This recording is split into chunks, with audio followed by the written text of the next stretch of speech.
قائما ودائما إذ لا سماء ذات أبراج ولا حجب ذات أركاج ولا الليل داج ولا بحر ساج ولا جبل ذو لجاج بل جفر ذو لجاج والجفر ذو لجاج والأرض ذات بيعة ثم الصلاة والسلام على تحية والإكرام على أشرف الأنبياء والمرسلين صلوات بالکر بلند آواز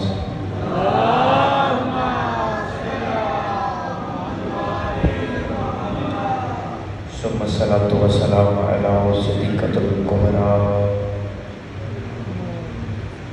الرازية والمرزية العالمة غير المعلمة أم القرآن أم العلوم أم الأنوار أم العالمات المعصومين أم الحسنين وأم العباس مخدوم الكونين السيدة فاطمة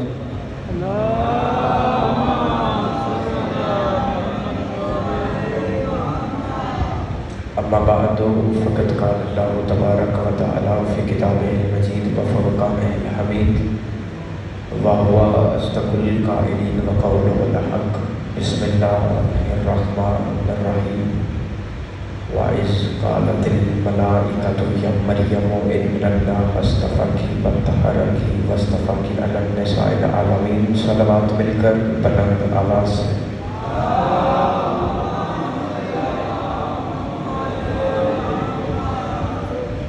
سب سے پہلے دعا ہے کہ مالک بانیان کا پرخلوص اہتمام اپنی بارگاہ میں قبول و منظور فرمائیں. جس کسی نے بھی اس کار خیر میں اس مشن میں حصہ لیا ہے مالک تمام کے رزق اور عزت میں مزید اضافہ فرمائے. دعا ہے میرے پروردگار جتنے عزادار جتنے مومن چل کے اس ذکر تک آئے ہیں جتنے عزادار چل کے اس ذکر تک آئے ہیں مالک یہ ذکر یہ عزاداری ان کی نسلوں میں تحاشر اسی طرح سے مسلسل رہے. مالک تمام کا چل کے آنا اپنی بارگاہ میں مقبول فرمائے. دعا ہے میرے پروردگار کوئی مومن بیمار ہے اسے شفائے کاملہ و اجرا عطا فرمائے. خاص طور پہ ایک سیدزادی بیمار ہے مالک بیمار کربلا کی بیماری کا واسطہ انہیں شفائے کاملہ و اجرا عطا فرمائے. جو مومن بے روزگار ہے اسے مولا بہترین روزگار عطا فرما. دعا ہے میرے پروردگار جو مومن بے اولاد ہے اسے ماتمی عزادار اولاد عطا فرما. میرے پروردگار موت کی آخری ہچکی ہو میرے خالق ہر مومن کی زبان پہ ورد علی ولی اللہ جاری فرما. قبر کی پہلی رات ہو ہم تمام کو دیدار مرتضیٰ نصیب فرما. روز حشر شفاعت شبیر نصیب فرما. تمام دعاؤں کی ایک ہی دعا میرے مالک حجت دونا ولی العصر اس ذکر کا وارث کا جلد ظہور فرما. ہم تمام کو اس قابل بنا دے ہماری شمولیت لشکر امام زمانہ میں ہو سکے. تمام دعائیں قبول ہوں. دعاؤں کی قبولیت کے لیے مل کر سارے احباب خوبصورتی کے ساتھ بلند آواز سے صلوات پڑھیے.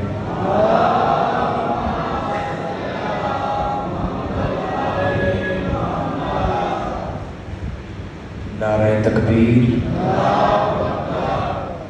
اللہ آل محمد کا بھی خالق ہے اور جتنا بلند ہے دونوں ہاتھ اٹھا کے نعرہ تکبیر نعرہ رسالت دونوں ہاتھ بلند کرو آخری حلالی تک نعرہ حیدری حسینیت یزیدیت آل محمد کی ذات پہ بلند آواز سے مل کر صلوات پڑھیے.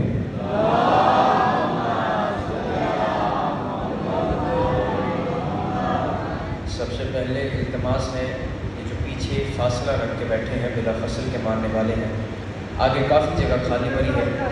زحمت نہ سمجھے تو تھوڑا تھوڑا مہربانی آگے تشریف صلوات پڑھتے آئیے آگے چلتے ہیں.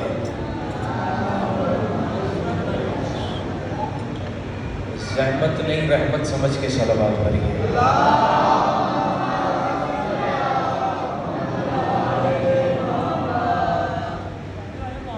اجازت گفتگو کا آغاز کیا جائے. کالن نبی الذی یرا فی منامہ ویسمع الصوت ولا یعاین الملک والرسول الذی یسمع الصوت ویرا فی منامہ ویعاین الملک۔ میں نے آپ کے سامنے معصوم کا ایک فرمان تلاوت کیا ہے۔ امام فرماتے ہیں نبی اور رسول کا فرق یہ ہے جو فرشتوں کو خواب میں دیکھ سکے لیکن بالمشافہ نہ مل سکے اسے نبی کہتے ہیں۔ ہاتھ کھول کے بیٹھ کے رہنا جو حسین، بالکل آغاز مجلس ہے، میں چاہتا ہوں آپ اسی معیار پہ ہیں۔ سرکار آپ جو پیچھے بیٹھے ہیں آپ آگے آ جائیں گے تو میرے لیے، ہاں جی آپ آگے آ جائیں گے، یہاں پہ میرے سامنے آ کے بیٹھیے، میرے لیے مزید آسانی ہو جائے گی، زحمت نہ، یہ سامنے آ کے بیٹھیے پلیز، بسم اللہ بسم اللہ، زحمت نہ سمجھیے گا نیاز حسین، یہ عزادار چہرے ہیں، سامنے بیٹھیں گے تو مجھے پڑھنے میں مزید آسانی ہوگی۔ جو محسن شاہ جی جتنے عزادار یہاں پہ بیٹھے ہیں جو ملائکہ فرشتوں کو خواب میں دیکھ سکے لیکن بالمشافہ نہ مل سکے اسے نبی کہتے ہیں۔ جو فرشتوں کو خواب میں بھی دیکھ سکے اور بالمشافہ بھی ملاقات کرے اسے رسول کہتے ہیں۔ یہ والا مجمع تھوڑا سا پیچھے ہے، جس کی سماعتیں سرحد کامل پہ کھڑی ہیں، جس تک ابھی تک میرا جملہ نہیں پہنچا، میں جملہ اس کے لیے دوبارہ کہتا ہوں۔ یہ والا پنڈال میرے ساتھ مل کے بولے گا، یہ تو آگے ہی میرا ساتھ دے رہے ہیں تو میں آپ تک بات پہنچا سکوں گا۔ جو نبی کو خواب، جو فرشتوں کو خواب میں دیکھے بالمشافہ نہ ملے اسے نبی کہتے ہیں، یا آپ کے لیے مزید آسان کر سکتا ہوں، جو فرشتوں کو نہ دیکھ سکے نہ ان سے مل سکے اسے نبی کہتے ہیں۔ جو ایک مقام پانے کے بعد فرشتوں کو دیکھ بھی سکے، ان سے مل بھی سکے، انہیں رسول کہتے ہیں۔ اور وہی تمام فرشتے عبادت سمجھ کر جس کے گھر آ کے چکی چلائیں اسے بطول کہتے ہیں۔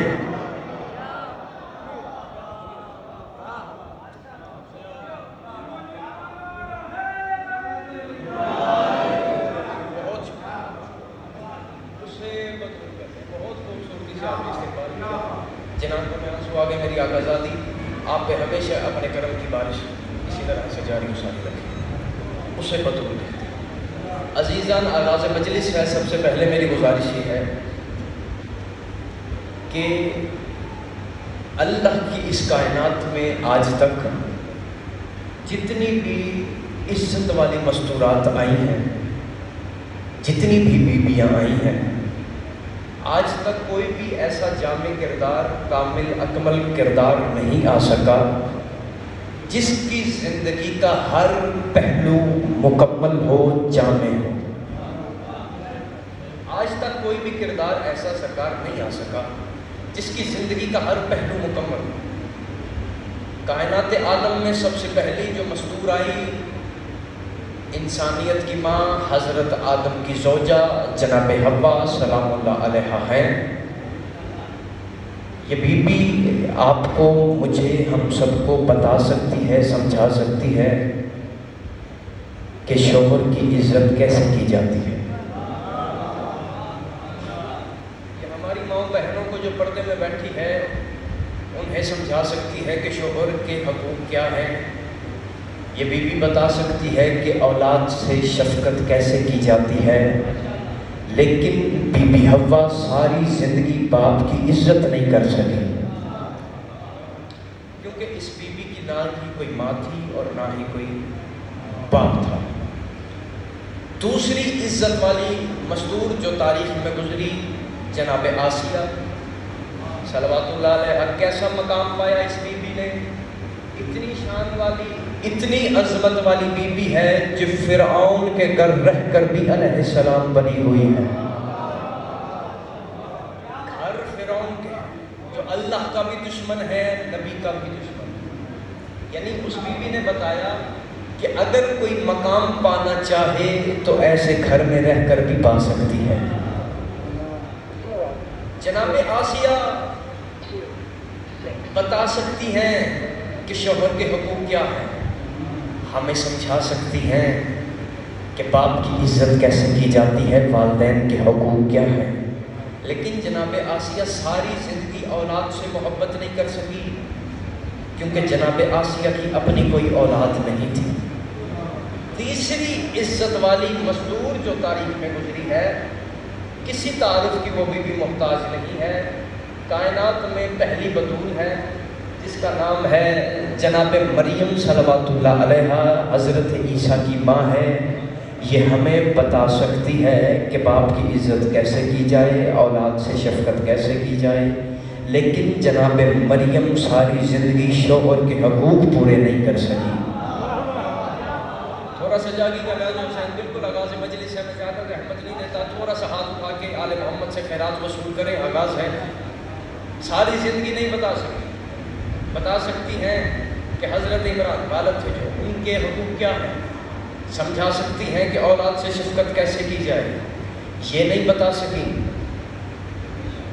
کہ شوہر کے حقوق کیسے ادا کی جائے۔ اس کا مطلب ہمیں تاریخ میں کوئی ایسا عزادارو شیعہ سنی بھائیوں کردار تلاش کرنا چاہیے، کوئی ایسی مزدور تلاش کرنی چاہیے، کتابوں کا مطالعہ کرتے کرتے پوری کائنات میں نظر گھماتے ہوئے میری نظر ایک ایسے گھر پہ پڑ گئی جہاں مجھے ایک ایسی مخدرہ عصمت نظر آئی۔ وہ بی بی کوئی عام بی بی نہیں، وہ بی بی صاحب تعظیم بھی ہے، وہ بی بی صاحب تکریم بھی ہے، صاحب عزت صاحب عظمت بھی ہے، وہ بی بی کوئی عام بی بی نہیں ہے، وہ عفت و عصمت کا مینار بی بی ہے، وہ بی بی اتنی صاحب عظمت خاتون ہے جو حیا کی ملکہ ہے، وفا کی دیوی ہے، شرم جس کی دہلیز پہ جنم لیتی ہے، وہ بی بی ایسی عزت والی بی بی ہے۔ اگر وہ بی بی ایمان ہے تو کل ایمان کا بھی آدھا ایمان ہے، اگر وہ بی بی رحمت ہے تو رحمت للعالمین کے لیے بھی رحمت ہے، اگر وہ بی بی جنت ہے تو جنت کے سرداروں کی بھی جنت ہے۔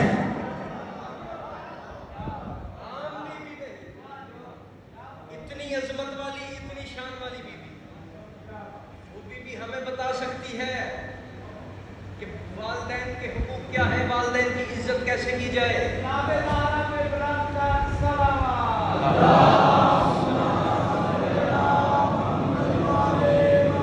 وہ بھی ہمیں سمجھا سکتی ہے کہ والدین کی کائنڈلی مجھے نہ پریشانی بار بار ادھر دیکھنے کو رہی ہے، سرکار کیسے کی جائے، یہ بھی ہمیں بتا سکتی ہے اولاد سے محبت کیسے کی جائے، یہ بھی ہمیں سمجھا سکتی ہے عزادارو کہ شوہر کے حقوق کیسے ادا کیے جائیں۔ اِنَّا أَنزَلْنَهُ فِي لَيْلَةِ الْقَدْرِ، ہم نے اسے قدر کی رات نازل کیا۔ امام کے پاس بندہ چلتا ہوا آیا، تیرے مذہب کی پہاڑ سے بھی بڑی کتاب بہار الانوار، رائٹر علامہ باقر مجلسی، امام کے پاس بندہ چلتا چلتا آیا، اس نے کہا مولا اس آیت میں لیلۃ القدر کی سمجھ نہیں آئی، لیلۃ القدر سے کیا مراد ہے؟ تیرے میرے امام مسکرا کے فرماتے ہیں اس آیت میں لیلۃ القدر سے مراد میری دادی زہرا ہے۔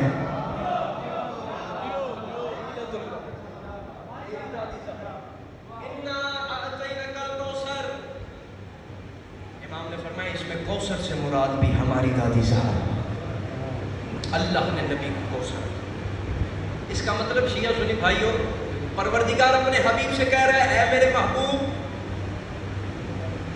زیادہ دیر مصلی میں نہ کھڑا ہوا کر، تیرے پاؤں میں ورم آ جاتے ہیں جو مجھ اللہ کو برداشت نہیں، زیادہ دیر عبادت نہ کیا کر۔ وہی اللہ اس آیت میں کہہ رہا ہے اِنَّا أَعْطَيْنَاكَ الْكَوْثَرَ فَصَلِّ لِرَبِّكَ وَانْحَرْ، وہ کہہ رہا ہے میرے محبوب اب تو عبادت بھی کر، نماز بھی پڑھ، فَصَلِّ لِرَبِّكَ اپنے رب کے لیے، وَانْحَرْ اور قربانی بھی کر۔ وہی اللہ بطول سے پہلے کہہ رہا تھا تو زیادہ عبادت نہ کیا کر، تیرے پاؤں میں ورم آ جاتے ہیں۔ کون سمجھے گا کہ بطول کی عظمت کیا ہے؟ بطول کی عظمت پوچھنی ہے تو کائنات کے سردار سے پوچھو جسے اللہ نے کہا ہے فصلی لربک ونحر، اس کا مطلب مسلمانوں بطول سے پہلے مصطفیٰ کی عبادت کا معیار اور تھا، بطول کے بعد محمد کی عبادت کا معیار اور ہے۔ اس آیت میں اللہ نبی کو بطول دے کے عبادت مانگ رہا ہے۔ اے محبوب، میں نے تجھے کوثر عطا کی، اب تو نماز بھی پڑھ، اب تو قربانی بھی کر۔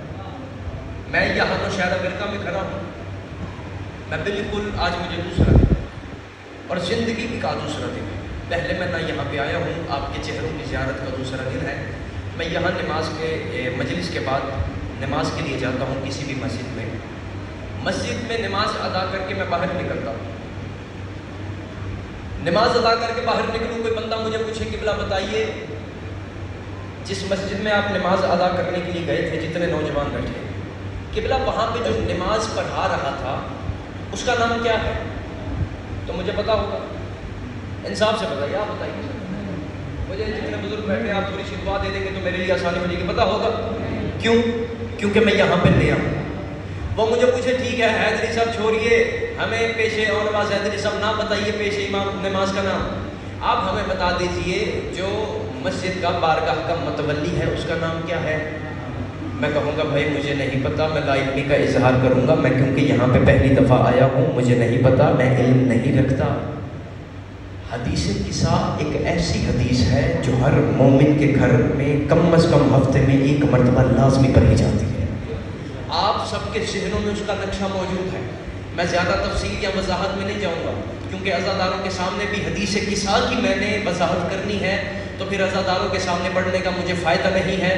میں اس مسجد سے نکلوں، وہ بندہ مجھے پوچھے ٹھیک ہے متولی کا نام نہیں پتا، مجھے بتائیے جس نے اذان دی ہے مؤذن کا نام کیا ہے؟ میں کہوں گا میرے بھائی میں یہاں پہ پہلی مرتبہ آیا ہوں، مجھے نہیں پتا مؤذن کا نام کیا ہے۔ وہ مجھ سے پوچھے چلے یہ بتا دیجئے جو آپ کے دائیں طرف کھڑا تھا اس بندے کا نام کیا ہے؟ میں کہوں گا مجھے نہیں پتا۔ وہ کہے بائیں کھڑے تھا اس بندے کا نام کیا ہے؟ میں کہوں گا بھائی مجھے نہیں پتا، کیونکہ میں یہاں پہ پہلی دفعہ آیا ہوں۔ اگر میں پورا دن یہیں پہ گزار دوں، مسجد میں بیٹھا رہوں، لوگ آتے رہے جاتے رہے، مجھے پتہ چل جائے گا کہ مؤذن کا نام کیا ہے۔ انسان ہوں، بشر ہوں، ایک دن میں بابا جی اتنی تو میری جان پہچان ہو جائے گی کہ مجھے سمجھ میں آ جائے گا کہ مؤذن کا نام کیا ہے، متولی کا نام کیا ہے، پیش نماز کا نام کیا ہے، جو میرے دائیں کھڑا ہے اس کا نام کیا ہے، جو میرے بائیں کھڑا ہے اس کا نام کیا ہے۔ جب میں سارا دن گزار کر مغربین کی نماز ادا کر کے مسجد سے باہر نکلوں گا، پھر وہی بندہ مجھے ملے گا، وہ بندہ آ کے میرے قریب مجھے پوچھے گا اب بتائیے مؤذن کا نام کیا ہے، متولی کا نام کیا ہے، پیش نماز کا نام کیا ہے، جو دائیں کھڑا تھا اس کا نام کیا ہے، جو بائیں کھڑا تھا اس کا نام کیا ہے۔ پھر میں اسے باری باری سب کے نام بتاؤں گا کہ مؤذن کا نام یہ ہے، متولی کا نام یہ ہے، پیش نماز کا نام یہ ہے۔ بندہ گنگا ہے، اب وہ مجلس میں آیا ہی نہیں، جو اس جملے میں بھی خاموش رہ جائے، بندہ وہ بولے جس کے ذہن میں حدیث قصہ کا نقشہ ہے، میں اسے باری باری سب کا نام بتاؤں گا۔ متولی کا نام یہ ہے، پیش نماز کا نام یہ ہے، جو میرے دائیں کھڑا تھا اس کا نام یہ ہے، جو میرے بائیں کھڑا تھا اس کا نام یہ ہے۔ اگر میں ایک دن یہاں پہ رہ جاؤں، میری اتنی جان پہچان ہو جائے گی کہ مجھے ہر بندے کے نام کا علم ہو جائے گا۔ منبر کے خلاف پہ میرا ہاتھ ہے، مجھے نہیں پتا کہ بطول کی چادر میں کون سا کمال ہے، جو روز ان کے گھر چکی چلانے آتا ہے وہ کیوں پوچھ رہا ہے یہ چادر کے نیچے کون ہے؟